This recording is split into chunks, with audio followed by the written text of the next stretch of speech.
हाय, मैं हूं ममता सहगल आपके साथ। फिलहाल तो मेरी और आपकी बातें यूं ही चलती रहेंगी, लेकिन गाने के उस पार बातें होंगी बेशुमार। बातों के साथ साथ ज्ञान का लाई हूं मैं आपके लिए भंडार। ये जो आपका फर्स्ट इंटरव्यू था वो कौन से सेलिब्रिटी का फर्स्ट इंटरव्यू किया आपने? हमारा एक शो हुआ करता था युवा, तो उसमें हम लोग यूथ टैलेंट जो होता था उनको प्रमोट करते थे। तो उस टाइम पे काफ़ी सारे यंग आर्टिस्ट थे जिन्होंने नया नया मेरी तरह ही एक तरह से शुरुआत की थी, जिनमें से एक नाम है सुनील ग्रोवर का। ओके। तो सुनील ग्रोवर का सबसे पहला इंटरव्यू आकाशवाणी में हुआ था और वो मैंने किया था। रही बात आपके फर्स्ट इंटरव्यू की, तो ऐसा कोई इंटरव्यू किसी सेलिब्रिटी के साथ जो आपका सबसे यादगार है कि यार क्या मज़ा आ गया? मैंने ना एक्चुअली अपने हर इंटरव्यू जो है एंजॉय किए हैं, लेकिन एक पर्टिकुलर इंटरव्यू था जिसका मुझे बहुत दुख है, और तब मैं शायद थोड़ी नई भी थी, मुझे नहीं समझ आया था कि कैसे सवाल करना है, तो मैंने एक गलत सवाल कर दिया था।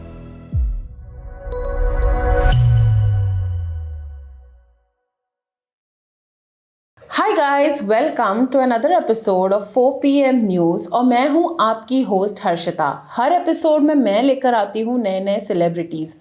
आज मेरे साथ एक ऐसे कोई शख्स है जो वीडियो से तो नहीं लेकिन उनकी आवाज़ से काफ़ी जाने माने हैं। वो एक आरजे रह चुके हैं और अभी भी आरजिंग कर रहे हैं और उसके अलावा भी काफ़ी कुछ चीज़ें कर रहे हैं। तो सुनेंगे उनकी जर्नी, उनकी ज़ुबानी। Welcoming on the show Mamta Sehgal. Hi, hello, नमस्कार, कैसे हैं आप? 4 PM न्यूज़ पर आप सभी का स्वागत है। मेरे साथ है हर्षिता। तो आज हम हर्षिता से कुछ सवाल करने वाले हैं। कैसी हो हर्षिता? मैं तो ठीक हूँ और आपने अभी आपका प्रोमो दिखाई दिया। नहीं, मैंने सोचा अब मुझे पहली बार जो है कोई इंटरव्यू कर रहा है, हमेशा मैं इंटरव्यू करती हूँ, तो वो फील मैं कैसे छोड़ सकती हूँ ना। तो an RJ is always an RJ, तो फिर वो तो मैं of मौका course। छोड़ ही नहीं सकती, माइक सामने और मैं ना बोलूँ। इसीलिए आज मैंने सोचा कि हम आज आपसे बातचीत करें और आपकी जर्नी सुने, क्योंकि आपने तो बहुत लोगों की जर्नी अपने इंटरव्यूज के थ्रू बताई है। Thank you so much. सबसे पहले 4 PM का बहुत बहुत शुक्रिया मुझे यहाँ बुलाने के लिए और एक मौका देने के लिए, क्योंकि नॉर्मली आरजेस जो है ना सिर्फ माइक और स्टूडियो तक सीमित रह जाते हैं, सिर्फ आवाज़ से लोग पहचानते हैं। तो हमारी आवाज़ को चेहरा देने के लिए बहुत बहुत शुक्रिया। आपका धन्यवाद एंड मोस्ट वेलकम। एंड अब हम शुरू करते हैं आपकी जर्नी। तो आपने किया इकोनॉमिक्स में, आपने अपनी MA पढ़ाई की इकोनॉमिक्स किया है जी। तो इकोनॉमिक्स से सडनली मीडिया वाला स्विच कैसे आया? एक्चुअली हुआ ये था कि मैं 12th साइंस से कर रही थी। मैं पढ़ाई में बहुत बुरी थी, मतलब मैं बाकी सब एक्स्ट्रा करिकुलर एक्टिविटीज़ में बहुत आगे थी, लेकिन जहाँ पढ़ाई की बात आती थी तो मामला थोड़ा नहीं बहुत ज़्यादा टाइट था। तो मैंने 12th साइंस तक किया और मतलब एकदम शेरनी बन के PCMB का कॉम्बिनेशन ले लिया, फिजिक्स केमिस्ट्री मैथ्स बायो। जब नंबर आए तो फिर ऐसा लगा बेटा गड़बड़ हो गई है। फिर कॉलेज में आके हमने आर्ट्स ले लिया। आर्ट्स में मैंने इको स्टैट्स में मेजर किया, तो और उसमें इकोनॉमिक्स में मेजर किया। तो फिर अब बातें चलने लगी, अरे लड़की बड़ी हो गई है, शादी करा दो, ये करा दो, वो करा दो। मैंने कहा शादी से बचने का एक तरीका, मम्मी मुझे ना बैंक की नौकरी करनी है, मैं इकोनॉमिक्स पढ़ रही हूँ, आई लव इकोनॉमिक्स। तो मर खप के मैंने क्या किया कि MA में एडमिशन ले लिया और सेंटा क्रूज यूनिवर्सिटी में डेली लेक्चर्स के लिए जाना पड़ता था। और साथ ही साथ में मैं जब कॉलेज करती थी तो I used to do lots of part time job, because मुझे ये था कि मैं अपने डैड को सपोर्ट करूँ, मेरी एजुकेशन का भार उनके ऊपर नहीं है। बिकॉज हम लोग 4 भाई बहन थे। My dad was in to Indian navy, तो वो सेलर थे वहाँ पे। तो मुझे ऐसा लगता था कि मैं जितना अपने डैड को सपोर्ट कर सकूँ, अपनी एजुकेशन खुद कर सकूँ, उतना बेहतर है। क्योंकि मेरी बड़ी बहन ने भी वही किया था, वो ट्यूशन्स पढ़ाती थी बच्चों को। मेरी छोटी बहन ने भी मेरी देखा देखी ही लाइक आफ्टर 10th 11th उसने भी ऐसे पार्ट टाइम जॉब्स जो थे वो शुरू कर दिए थे। तो नॉर्मली एग्जीबिशंस होती हैं जो बड़ी बड़ी लगती हैं, तो उनमें आपको प्रोडक्ट समझाने के लिए As a कुछ लड़कियों promoter, की yes, as a yes, promoter correct. आपको ज़रूरत पड़ती है। तो मैंने वहाँ से शुरुआत की थी। तो वहाँ से मुझे ऐसा लगा कि यार मैं तो बोलने में अच्छी हूँ, हिंदी मेरी वैसे बहुत अच्छी थी। तो वहाँ से धीरे धीरे मतलब वो जो बोलने का चस्का लगा था। और स्कूल में मेरा नाम टीचर्स ने चैटर बॉक्स रखा था, क्योंकि मैं बहुत बोलती थी। मतलब किसी चीज़ के लिए डांट पड़े ना पड़े, मुझे बोलने के लिए हमेशा डांट पड़ती थी, और उसी बोलने की वजह से मुझे प्राइजेस भी बहुत मिलते थे। तो सबसे फर्स्ट जो जॉब मैंने किया था उसमें मुझे 125 रुपये पर डे मिलते थे, और मैं मॉर्निंग में मतलब 10-11 बजे से दुकान के बाहर खड़ी रहती थी, और शाम को 7-8 बजे तक मैं वो लैक्मे के आई पेंसिल्स जो थी वो तब नई नई आई थी, वो मतलब मैं प्रमोट करती थी और वो मैं बेचती थी। तो मुझे वो एक दिन करने का 125 रुपये मिलते थे। वो टाइम पे तो बहुत होते थे, मतलब उसी से मैंने अपनी घड़ी खरीदी थी। तो मतलब और मुझे ऐसा लगता है कि शायद मैंने वो सब जो किया उससे जो मेरा कॉन्फिडेंस मेरे अंदर आया, लोगों से मिलने का, बात करने का, कम्युनिकेशन स्किल्स जो थी वो मेरी इम्प्रूव हुई, शायद वो उन्हीं सब की वजह से हुई थी। और एक चीज़ थी कि मैंने इंग्लिश जो सीखी, मतलब ज़्यादा अच्छे से बात करने का, वो मैंने इन्हीं जॉब से सीखा। क्योंकि यहाँ पे क्या होता था कि अगर आप इंग्लिश बोलते थे तो आपका सिलेक्शन हो जाता था, नहीं करते थे तो फिर आपका नहीं होता था। तो उसके लिए मैंने अपनी इंग्लिश पे काम करना शुरू किया।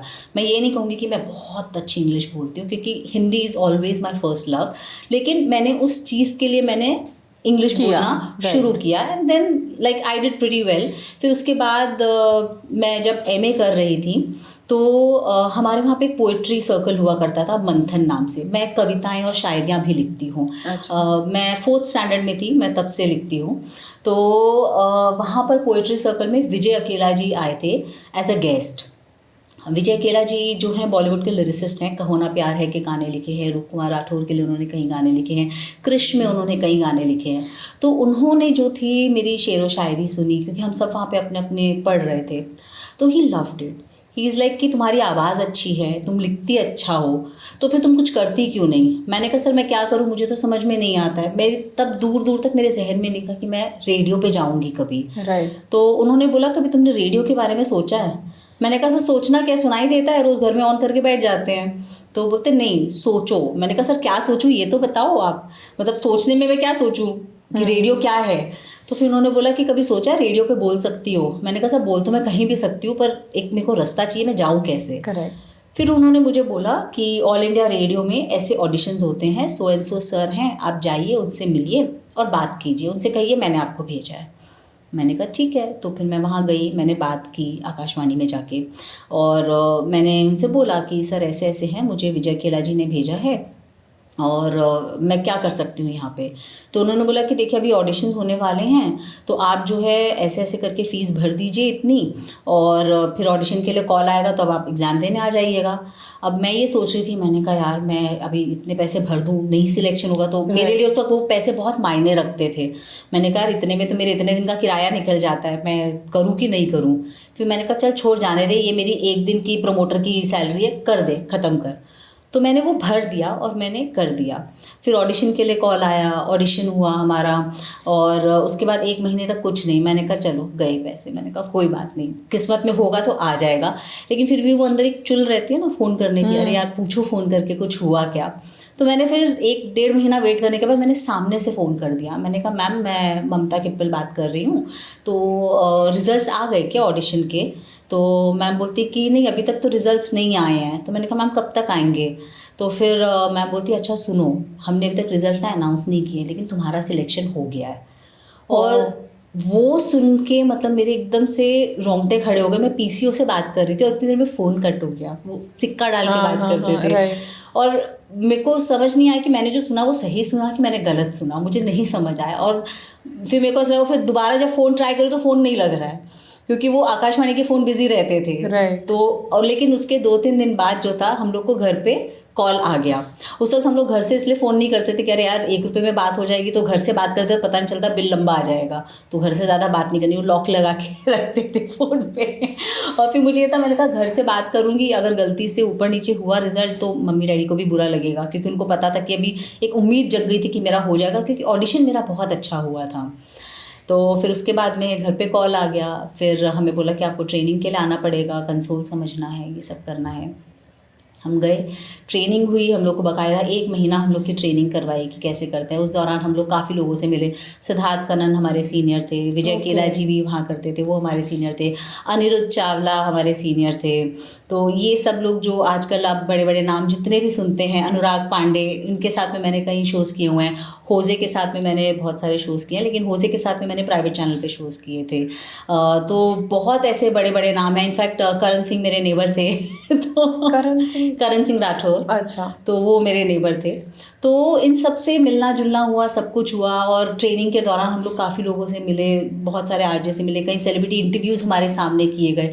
तब ऐसा लगता था यार हम कब पहुँचेंगे वहाँ पर। और जिस दिन मैंने अपना पहला शो किया, it was a training show, उस दिन मुझे ऐसा लगा कि यार सारी दुनिया मुझे जानती है। उस वक्त तक सिर्फ मुंबई में आता था हमारा आकाशवाणी FM रेनबो, लेकिन मुझे ऐसा लगा यार सारी दुनिया मुझे जान गई, सबने मेरी आवाज़ सुनी। मैंने खतों का शो किया था जहाँ पे लोग खत लिखते हैं आरजेस को, और तब हर आरजे के नाम का खत था, मेरे नाम का नहीं था। एंड ऑब्वियसली कैसे होगा, क्योंकि मैंने कभी कुछ किया नहीं।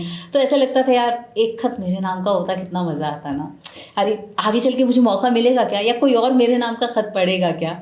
और वहाँ से वो जो एक लालच, एक इच्छा, एक प्यार, एक मोहब्बत रेडियो के साथ शुरू हुआ, वो आज तक चलता आ रहा है। और उसके बाद तो अनगिनत शोज़ कर दिए, अनगिनत लेटर्स आ गए, अनगिनत फ़ोन कॉल्स आ गए आपके लिए, इतने सारे इंटरव्यूज़ किए, मतलब किस को इंटरव्यू नहीं किया है।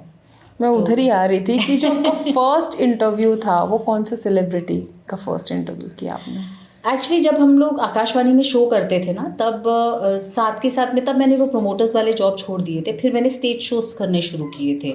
तो मैंने मलकीत सिंह जी के साथ में स्टेज शो किया था, मैंने जूनियर देवानंद जी के साथ में स्टेज शो किया था, अरविंदर सिंह एक सिंगर हैं उनके साथ में मैंने स्टेज शो किया था। तो वहाँ से धीरे धीरे कॉन्टैक्ट्स बनते गए और फिर उसके बाद में मैं डबिंग्स और वॉइस ओवर्स में आ गई। तो यहाँ पर हम लोग जो है हमारा एक शो हुआ करता था युवा, तो उसमें हम लोग यूथ टैलेंट जो होता था उनको प्रमोट करते थे, उनका इंटरव्यू करते थे कि लोगों को इनसे कुछ इंस्पिरेशन मिले। तो उस टाइम पे काफ़ी सारे यंग आर्टिस्ट थे जिन्होंने नया नया मेरी तरह ही एक तरह से शुरुआत की थी, जिनमें से एक नाम है सुनील ग्रोवर का। ओके। तो सुनील ग्रोवर का सबसे पहला इंटरव्यू आकाशवाणी में हुआ था और वो मैंने किया था। तब वो सिर्फ 1-2 फिल्में उन्होंने की थी, प्यार तो होना ही था और एक और जिसमें प्यार तो होना ही था में वो नाई बने थे, वो अजय देवगन की मूछें उड़ा देते हैं। बहुत छोटा सा सीन था, हमने भी कभी नहीं सोचा था कि अच्छा ये वो है। और ऐसे कुछ 1-2 छोटे छोटे उन्होंने सीन किए थे। और अजय देवगन के साथ ही उनकी एक और फिल्म उस वक्त आई थी, लेजेंड ऑफ भगत सिंह जो आई थी, उसमें वो कोर्ट रूम में खड़े होकर से चिल्लाते हैं, कभी देखना, हमने भी तब तक नोटिस नहीं किया था जब तक इंटरव्यू नहीं किया था। तो मेरी और उनकी दोस्ती भी वहीं से शुरू हुई थी, क्योंकि मैं भी डबिंग और वॉइस ओवर्स के लिए जाती थी, तो वहीं पे हमारी मुलाकात हुई थी। फिर मैंने देखा यार मतलब ये तो बड़े टैलेंटेड हैं, फिर मुझे ऐसा लगा मुझे भी शायद कुछ सीखने को मिल सकता है। तो उनसे मैंने काफ़ी कुछ सीखा था। स्क्रिप्टिंग करने में वो बड़े माहिर थे, मतलब किसी भी चीज़ को ऐसे फ़न बनाना ना, सुनील के बाएं हाथ का खेल है ऐसे, मतलब ही was that fun that time. और अभी तो हम सारी दुनिया देख रही है कि वो क्या है। तो ऐसे ही बहुत, अमित साध का इंटरव्यू मैंने किया था, तब वो टाइम पे वो एक सीरियल कर रहे थे। हाँ यस, आई थिंक रीमिक्स करके कोई चैनल था या कुछ, तो रीमिक्स करके शो में नहीं थे वो, एक दूसरे शो में थे वो, वो एक दूसरे शो में थे। तो उनका सबसे पहला इंटरव्यू मैंने जो रेडियो पे हुआ था वो मैंने किया था। तो मैंने श्रेया घोषाल का इंटरव्यू सबसे पहले किया था जब उन्होंने देवदास का गाना गाया था, जब वो अपने सिंगिंग कॉम्पिटिशन से सिलेक्ट हुई थी और देवदास का गाना उन्हें दिया गया था। तब जब उन्हें कोई नहीं जानता था, वो टाइम पे उनका पहला जो इंटरव्यू था रेडियो का वो मैंने किया था। तो ऐसे बहुत सारे सेलिब्रिटीज़ हैं जिनकी शायद पहला इंटरव्यू मेरे साथ ही हुआ था, लेकिन वक्त के साथ में जो है चीज़ें काफ़ी बदल जाती हैं। आई डोंट नो अब उन्हें मैं याद होंगी कि नहीं, लेकिन वो मेरे पहले थे बड़े बड़े सेलिब्रिटीज़, तो वो मुझे हमेशा याद रहेंगे। तो याद रहेगा। आपने ये भी मुझे बताया था कि radio played an very important role in your marriage, वो किस तरह से? एक्चुअली हुआ ये था कि मेरी और मेरे हस्बैंड की मुलाकात हुई थी एक शादी के पोर्टल पे। उन्होंने जो है मुझे, वो पेड मेंबर थे, मैं फ्री वाली मेंबर थी, तो वो मैसेज भेज सकते थे। मैंने पेड वाली नहीं ली थी, तो जो अगर मैसेज भेजता था मैं उसी को रिप्लाई कर सकती थी, तो मेरा वो था। तो इन्होंने जो है मुझे प्रपोज़ल भेजा, तो मैंने प्रपोज़ल एक्सेप्ट कर लिया। अब उसके आगे जब तक कि कोई एक पेड नहीं हो आप आगे बातचीत नहीं कर सकते थे। तो इनका पेड था, तो इन्होंने मैसेजेस किए, फिर मैसेजेस के बाद में हमारी बातचीत हुई। फिर हम लोग पेरेंट्स की परमिशन के साथ हम लोग मिल लिए पहली बार। तब इनको पता चला कि अच्छा मैं रेडियो पे प्रोग्राम करती हूँ। तो जब ये मुझसे मिलने आए थे, तो पहले तो आते ही इनको पता था कि मुझे डेयरी मिल्क चॉकलेट बहुत पसंद है, तो ये चॉकलेट थी और क्या ही था। हाँ, तो ये मेरे लिए डेयरी मिल्क चॉकलेट लेकर आए, छोटा वाला डब्बा जिसमें वो 3-4 होती हैं। तो वो इन्होंने आते सबसे पहले वो तो मुझे दे दी। तो उस दिन 26 फरवरी का दिन था, महाशिवरात्रि का दिन था। तो मेरा व्रत था, तो मैं खा नहीं सकती थी, कुछ पी नहीं सकती थी, तो इन्होंने मुझे नारियल पानी भी पिलाया। तो फिर उस दिन हम लोग, मतलब टाइम कैसे बीत गया पता नहीं। और उसी दिन मेरा रात को 12 से 2 का शो भी था। मैं रात का शो करती थी दिल से करके। तो पूरा दिन हम घूमे फिरे करके और कब रात को 9 बज गए पता ही नहीं चला। फिर मैंने कहा अरे भाई घर छोड़ दो मुझे, तो रात को शो भी है, मुझे व्रत भी खोलना है, तो मैं ऐसे नहीं जा सकती हूँ। तो जब ये मुझे वापस घर छोड़ रहे थे, तो जाते हुए इन्होंने मुझे इतनी बड़ी वाली डेयरी मिल्क दी, जो उस वक्त आती थी सबसे बड़ी वाली, कुछ 150-200 रुपये की थी, जो बहुत बड़ी वाली। तो मैंने कहा ये पहले क्यों नहीं दी? बोलता नहीं, मैंने सोचा कि अगर पसंद आएगी लड़की तो दूंगा, नहीं तो मैं अपना नुकसान क्यों करूँ, डेयरी मिल्क तो मुझे भी बहुत पसंद है। ओके। तो मैंने कहा अच्छी बात है भाई, तो वो दोनों चॉकलेट्स जो थे वो मेरे पास आ गए। तो इनडायरेक्टली और डायरेक्टली उन्होंने बोल दिया कि भैया तुम मुझे पसंद हो। अब रात को मैं शो कर रही हूँ, मुझे नहीं एक्सपेक्टेड था कि वो मेरा शो सुनेंगे रात को। तो रात को उन्होंने 12 से 2 मेरा शो सुना, तो मैंने उसमें एक शायरी बोली। तो मुझे मैसेज करके पूछते हैं ये मेरे लिए थी। मैंने कहा आप जो चाहो, आपको जो लगता है। फिर ये कुछ और सवाल करे, मैं फिर शायरी में जवाब दूँ। फिर ये कुछ सवाल करे, मैं फिर शायरी में जवाब दूँ। फिर वो एक रूटीन बन गई। जब मेरा शो होता था, और मैं क्योंकि बाकी जॉब्स कर रही थी, जब मैं इनसे मिली थी मैं परमानेंट जॉब्स में लग गई थी, तो मैं रात का ही शो करती थी। तो मैं जब शो करती थी ना, ये हमेशा सुनते थे। फिर हमारा वो उसी तरह से हमारा बातचीत होती थी। ये SMS भेजते थे, मैं रेडियो के थ्रू आंसर देती थी। SMS का 1 रुपया लगता था, मैं क्यों खर्च करूँ भाई। तो मेंटालिटी हमेशा वही थी, भैया खर्चा नहीं करना है, जो निकल जाए फ्री में निकल जाए। तो बस ऐसे करते करते फिर कहीं ना कहीं हमारी वाइब्स मैच होने लगी, हम एक दूसरे को पसंद करने लगे। फिर हमने छुप छुप के मिलना शुरू किया। मेरे फादर इन लॉ जो है वो एस्ट्रोलॉजी में है। अच्छा। तो हमारी पत्रियां नहीं मैच कर रही थी, तो उन्होंने बोला कि नहीं भैया शादी तो नहीं हो सकती इनकी। लेकिन अब वो कहते हैं ना कि जब मियाँ बीवी राजी तो क्या करेंगे काजी। तो हमने धीरे धीरे मिलना शुरू किया। तो अब मिलते गए तो एक दूसरे को और अच्छे लगने लगे। लेकिन फिर मेरे घर से एक बार के लिए कोई प्रॉब्लम नहीं थी। मेरी मॉम डैड ने बोला था कि अगर बच्चों को पसंद है तो हमें कोई एतराज़ नहीं है। बट पापा जो थे उनको एस्ट्रोलॉजी में बहुत ज़्यादा बिलीव था, वो देखते हैं सबकी पत्रियाँ। तो ऑब्वियसली, और मेरा ये था कि मेरा बर्थ टाइम फिक्स नहीं है। मतलब ऐसा होता था कि अरे वो स्काईलैब गिरा था ना तब पैदा हुई थी। और जब मैं पीछे जाके, जैसे मम्मी जो चीज़ें बताती है, डैडी जो चीज़ें बताते हैं, तो कई बार मुझे डाउट हो जाता है मेरी डेट ऑफ बर्थ भी यही है कि कुछ और हाँ, है। वो मुझे भी डाउट तो आता है क्योंकि बहुत बार। एक सेकंड, एक मिनट से आपकी भविष्य बदल जाता है। करेक्ट। तो ऐसा होता है। तो फिर अब हम जितना मिलते थे हम एक दूसरे को पसंद करते थे। फिर ऐसे हुआ यार आज ना लास्ट बार मिल रहे हैं, पेरेंट्स को पसंद नहीं है, चलो ख़त्म करते हैं। अभी तो मतलब इतना सीरियस भी नहीं है, मतलब मुश्किल से महीना भर हुआ है। तो फिर जब मिलते थे उसके अगले बार, अरे यार आज हमने आइसक्रीम नहीं खाई, फिर यादें मीठी कैसे रहेंगी ना, मतलब अच्छी बात नहीं है ये। तो एक काम करते, कल मिलते, कुछ मीठा खाएंगे, बाय करेंगे, फिर दोबारा नहीं मिलेंगे। फिर कुछ हो जाता, अरे यार नहीं जल्दी से अच्छे से बाय नहीं किया था, जल्दी जल्दी में भाग गए थे।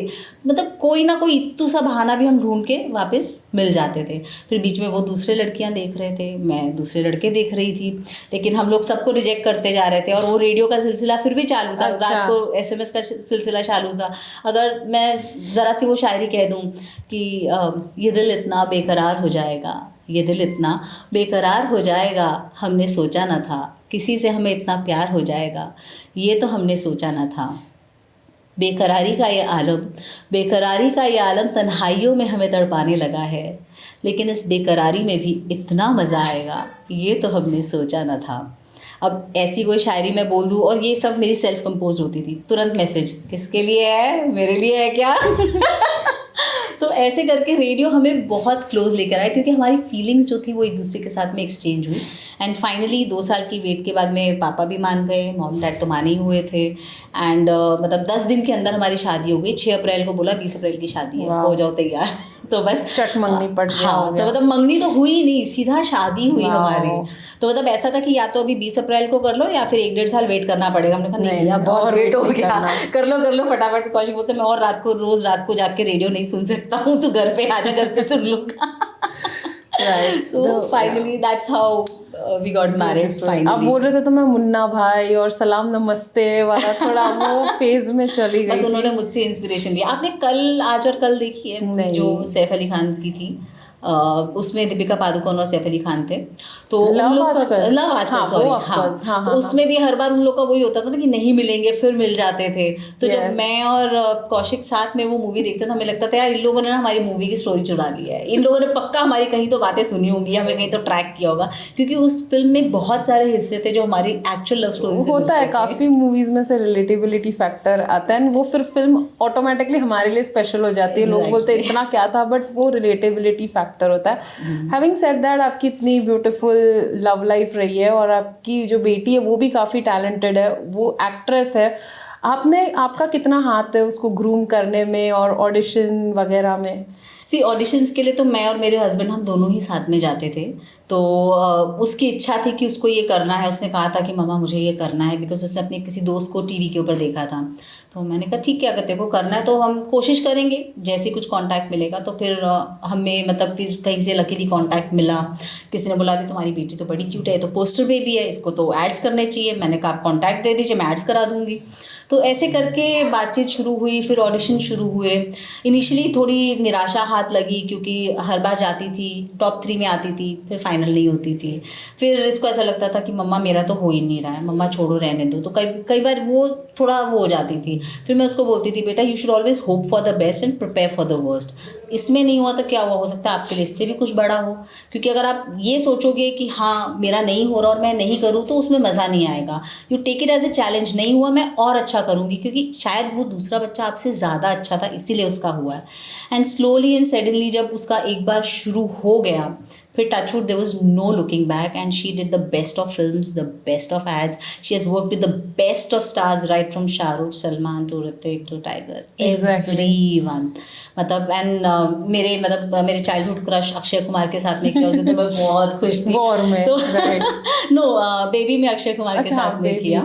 तो उसमें एक्चुअली क्या हुआ, ये मुझे मम्मी मम्मी करके, मम्मी की चिपकू है मेरी बेटी बचपन से ना, तो ये पूरा time mummy mummy mummy set पे करी। तो मुझे अक्षय ने भी मम्मी मम्मी मम्मी करना शुरू किया।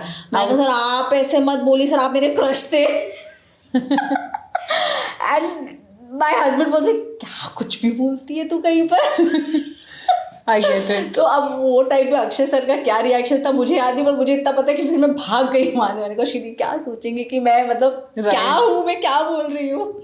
एंड देन उसके बाद में फिर जब मेरी बेटी ने माधुरी दीक्षित के साथ में किया, तो आई वाज लाइक लिटिल काम एंड कंपोज। मैंने कहा मैं इनके सामने कुछ नहीं बोलूँगी ऐसा, क्योंकि मैं ना कभी भी कुछ भी बोल देती हूँ, इमोशंस वर्ड्स कुछ भी निकल जाते हैं। मेरा ऐसे कि मेरा जो दिल में होता है ना वो मुंह से निकल जाता है। फॉर एग्जाम्पल मैं और मेरे हस्बैंड जब हम लोग डेट कर रहे थे, हम लोग कहीं पे शॉपिंग के लिए गए। उनको एक पैंट पसंद आई, उन्होंने बोला यार ये पैंट बड़ी मस्त लग रही है, मुझे ज़रा पसंद नहीं थी। तभी ना चेंजिंग रूम से एक बंदा आया वही सेम पैंट पहन कर। तो मैंने कहा see it will look this bad on you. वो बेचारा उसका वो बेचारा जो आके मार से स्टाइल मार रहा है कि वो मैं कैसा लग रहा हूँ मस्त एकदम। जैसे ही मैंने बोला वो बेचारा ऐसे देख रहा है अपने दोस्तों को, वो वापस अंदर चला गया। कौशिक ने मेरा हाथ पकड़ा, it took me out of the store. तो तुम पागल है, तो कुछ भी करती है। सो इज दैट, तो कई बार ना ऐसे मोमेंट्स हो जाते हैं एकदम, जो मैं नहीं चाहती कि ऐसे मतलब हंसी मजाक ठीक है, लेकिन मेरे को लगता है यार मेरे को इंटेंशन नहीं था कि मैं उस बंदे को कुछ बोलूं, लेकिन मेरे को था कि तुम ये पैंट मत लो भैया। वो बड़ी अजीब सी पैंट थी यार, वो इसे पता नहीं चूड़ीदार टाइप्स था, कुछ तो अजीब सा था, मेरे को नहीं चाहिए था। बोले नहीं फाइनली। तो आप अपनी बेटी की तारीफ कर रहे थे और हमने भी ऑन स्क्रीन देखा हुआ है, काफ़ी उम्दा काम किया हुआ है। ऐसा एज अ पेरेंट कभी हुआ है कि किसी ने आपको देख के बोला ओ ये दिशिता की मम्मी है, वो टाइप का एक प्राउड मोमेंट, अगर ऐसा कुछ हो तो? अब तो सब यही कहते हैं दिशिता की मम्मी है। वो कोई फ़ोन भी आता है ना, बोलता है आप दिशिता की मम्मी बोल रहे हैं। मतलब आई डोंट नो, अब कोई ये भी कहता, जो एटलीस्ट मेरे सर्कल के लोग हैं जो मेरे साथ आरजे कर चुके हैं, जर्नलिज्म कर चुके हैं या PR कर चुके हैं, उनको पता है कि हाँ ममता की बेटी है दिशिता, तो ममता करके फ़ोन करता है। अदरवाइज हर कोई दिशिता की मम्मी, दिशिता की mummy. And I feel very happy because अक्सर जो है बच्चे माँ बाप के नाम से जाने जाते हैं, बट यहाँ पे जब आपके बच्चों के नाम से किसी माँ बाप को जाने जाना लगे, तो उससे ज़्यादा और प्राउड फीलिंग हो ही नहीं सकती है कोई लाइफ में। तो जब कोई बोलता है ना आप दिशिता की मम्मी बोल रही हैं, तो बोलती हाँ जी मैं ही हूँ दिशिता की मम्मी। इकलौती मैं ही हूँ। रही बात आपके फर्स्ट इंटरव्यू की, तो ऐसा कोई इंटरव्यू किसी सेलिब्रिटी के साथ जो आपका सबसे यादगार है कि यार क्या मज़ा आ गया? मैंने ना एक्चुअली अपने हर इंटरव्यू जो है एंजॉय किए हैं, लेकिन एक पर्टिकुलर इंटरव्यू था जिसका मुझे बहुत दुख है, और तब मैं शायद थोड़ी नई भी थी, मुझे नहीं समझ आया था कि कैसे सवाल करना है, तो मैंने गलत सवाल कर दिया था और मुझे बहुत बुरा लगा बाद में खुद ये सोच के कि यार सेलिब्रिटी के साथ? आई एम सॉरी मैं सेलिब्रिटी का नाम नहीं लूँगी, क्योंकि सवाल उनकी माँ के बारे में था कि उनकी मॉम ने कभी किसी को स्लैप किया था and she was also an actress. तो मैंने वो सवाल उनसे डायरेक्टली कर लिया कि अरे ऐसा हुआ था। मुझे लगा था कि शायद वो फिल्म की शूट का सीन होगा जिसमें उन्होंने मारा होगा, बट वो एक एक्चुअल लाइफ इंसिडेंट था। शायद मुझे अपना क्वेश्चन सही फ्रेम करना नहीं आया था, वर्ड्स का ऊपर नीचे हो जाता तो कभी-कभी yes। तो उस दिन जो मुझे झटका लगा था, उन्होंने उसी वक्त वो इंटरव्यू ख़त्म कर दिया। मतलब मेरा तीसरा सवाल ही उस थप्पड़ के ऊपर आ गया था और मेरा वो इंटरव्यू वही ख़त्म हो गया था। उस दिन मुझे ऐसा लगा यार Mamta, you need to work on yourself. आप भले ही कितने अच्छा बोलते हो, भले ही लोग आपको पसंद करते हैं, भले ही आप बहुत हंसी मजाक करते हो, but at some point you also need to learn. Accountability है, लिमिट्स होती हैं, कुछ सीमाएं होती हैं, और जब तक कि आपको फुल उस चीज़ के पीछे की बात नहीं पता है, आप अपना नहीं मुंह खोलिए उस बारे में। और जहाँ पर स्पेशली किसी के इमोशंस जुड़े हों वहाँ तो बिल्कुल भी नहीं। तो वो एक मेरे लिए एक बहुत बड़ा लर्निंग लेसन था कि आप जो है किसी के साथ ऐसा सवाल मत करिए जो उसको चोट पहुँचाता हो। तो उसके बाद में I made it a point कि मैं जब भी किसी का इंटरव्यू करूँगी, ना तो मैं कोई कंट्रोवर्शियल सवाल करूँगी, ना मैं कोई ऐसा सवाल करूँगी जिससे कि उनको तकलीफ पहुँचे। मैं सिर्फ उनको ऐसी मेमोरीज दूंगी कि वो हैप्पी मेमोरीज घर लेके जाएं अपने। कि इंटरव्यू से आज हम गए तो बड़ा मज़ा आया। मैंने क्लिंटन सर का इंटरव्यू किया, वो मेरे स्टूडियो से खुश होके गए हैं। मैंने राम गोपाल वर्मा जी का इंटरव्यू किया, वो मेरे इंटरव्यू से खुश होके गए हैं। मैंने सूफी चौधरी का इंटरव्यू किया, मैंने बहुत मैंने दीपक डोबरियाल जी का इंटरव्यू किया, मैंने बहुत बड़े बड़े लोगों का इंटरव्यू किया है।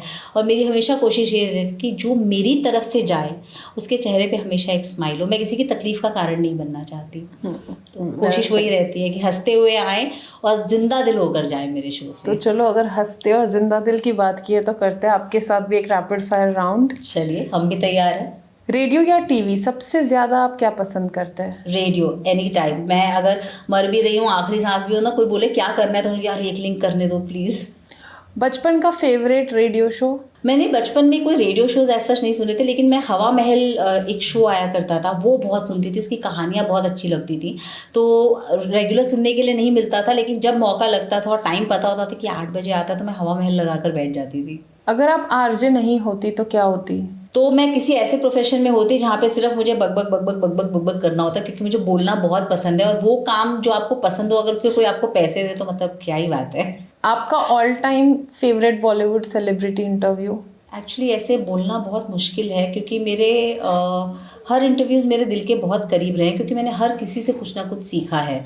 और हर किसी का अपना एक चार्म था, क्योंकि जो भी आया मेरे इंटरव्यूज़ में, मेरे शोज़ में, वो अपना एक जादू लेकर आया। और उस जादू में से मैंने थोड़ी थोड़ी चीज़ें अपने अंदर भी डालने की कोशिश की, बहुत कुछ सीखा है।